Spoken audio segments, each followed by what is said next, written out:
வணக்கம். பாஜக தலைவர் அண்ணாமலை அவர்களுக்கு இன்று 41வது பிறந்த நாள் நல்வாழ்த்துக்கள். கர்நாடகாவில் ஐபிஎஸ் ஆஃபீஸராக இருந்து விருப்ப ஓய்வு பெற்று 2020 ஆகஸ்டில் தமிழக பாஜகவில் இணைந்தார். இவர் இருந்த 3 ஆண்டுகளும் பாஜகவின் பொற்காலம். ஆளும் கட்சி தவறுகளை ஆதாரத்துடன் சுட்டி காட்டினார்.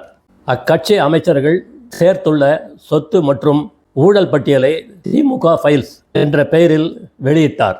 தன்னுடைய எண்மண் எண் மக்கள் பயணம் மூலமாக வெயில் மழை என்று பாராமல் பட்டி தொட்டி எங்கும் சென்று பாஜகவையும் தாமரை சின்னத்தையும் கொண்டு சென்றார்.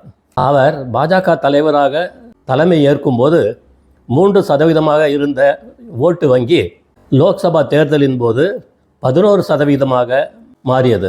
அந்த தேர்தலில் அதிமுகவை நிறைய தொகுதிகளில் 3வது இடத்திற்கு தள்ளியது.